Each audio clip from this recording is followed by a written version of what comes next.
దేవుని నామమునకు స్తోత్రములండి. నాటి ధ్యానాంశము సియోను కొండ. ఉపద్య గ్రంథం 21వ వచనము. సియోను కొండ మీద రక్షకులు పుట్టుదురు, అప్పుడు రాజ్యము యెహోవాది అగును. 2వ భాగము.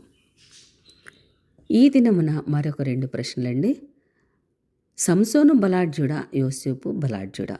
తప్పించుకొనిన వారు సియోను కొండ మీద ఉంటారన్నది కదా మన ధ్యానాంశము.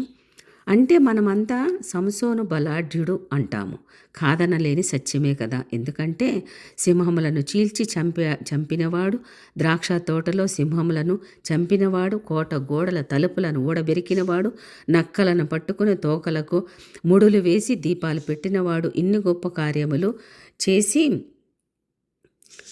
న్యాయాధిపతుల గ్రంథము 15వ అధ్యాయం 8వ వచనంలో ఏతాము బండ సందులలో అనగా క్రీస్తు గాయములలో ఉండేవాడు.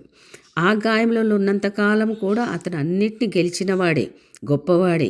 అతనికి ఇంకా సాటి లేని గొప్ప బలం గలవారు ఎవ్వరూ లేరు.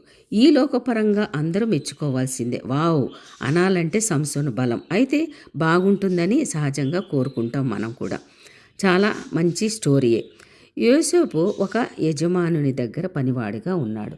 తెలివి, చదువు మరి బాహటంగా కనబడడం లేదు. పారిపోయినవాడు, ఏమీ లేనివాడు, ఒంటరివాడు, కనీసం కన్న తల్లిదండ్రులు కూడా లేనివాడు. దేవుడు తోడు ఉండడం వలన అంతకంతకు వర్ధిల్లాడు. అదొక్కటే అతని యొక్క ఆశీర్వాదం. కానీ మనము పెద్దగా ఈ యొక్క ఆశీర్వాదము, ఈ యొక్క బలాన్ని మనము కోరుకోము కదండి. దేవుడు రెండోసారి కానీ అడిగితే మనము సంసోనునే కోరుకుంటాము. అతనే బలాఢ్యుడు అంటాం. దేవా మాకు యోసేపు బలము కావాలని అడుగుదాము. దేవుడు మహాజ్ఞాని. తన బిడ్డలకు ఎట్లా నేర్పించాలో, ఏమి నేర్పించాలో ఆయనకి తెలుసు. దేవుని జ్ఞానము అడిగితే ఆయన వివరిస్తాడు. ఎవరి బలము ఎటువంటిదో, ఎలాగూ మనము జీవించాలో దేవుడు కొంచెం వివరించి చెప్పితే ఇద్దరిని గురించి మనకు అర్థమవుతుంది. మనం అడిగింది యోసేపు బలము. దేవా, నేను సింహములను చంపకపోయినా పర్వాలేదు, కోట గోడలు ఊడబెరకకపోయినా పర్వాలేదు,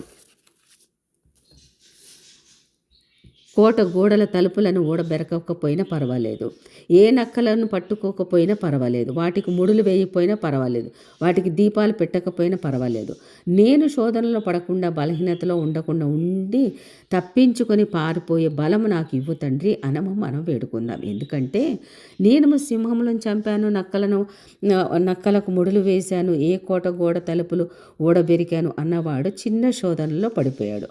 మనకు తెలిసిందే కదా. న్యాయాధిపతుల గ్రంథం 16వ అధ్యాయం 16-22 వచనములలో మనకుంటుంది.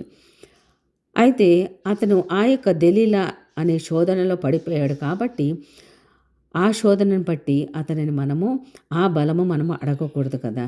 అయితే ఆ బలము ఎప్పుడైతే శోధనలో పడిపోయాడో దేవుడు ఎడబాసినని కూడా అతనికి తెలియలేదట. న్యాయాధిపతుల గ్రంథము 16వ అధ్యాయం 20వ వచనంలో ఉంటుంది.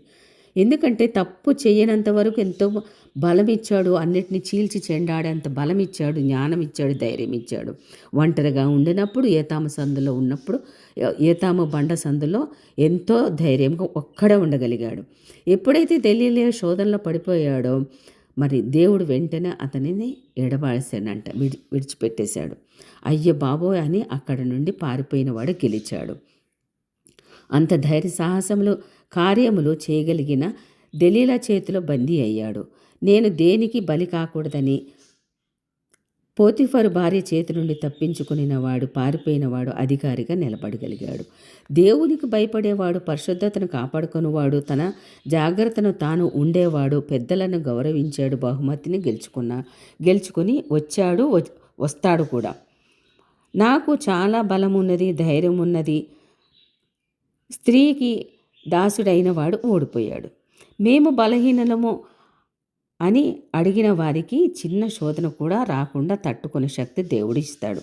బలహీనత అనేది ఆధ్యాత్మికతలో కూడా బలహీనమే. అయితే ఆధ్యాత్మికంగా బాగా బలపడాలి. వాక్యమును పాటిస్తూ దేవుని సన్నిధిలో ఉండి మోకరించి దేవుని పాదాలు కడగగలిగితే ఎంత పోరాటం వచ్చినా ఈ లోకపరంగా కానీ పోరాటం వచ్చినా ఆ తాకిడి తట్టుకునే శక్తి దేవుడు ఇవ్వగలుగుతాడన్నది సత్యము. మనము ఈ ఇద్దరి విషయంలో మనకి దేవుడు నేర్పించినందుకు వేలాది స్తోత్రములండి.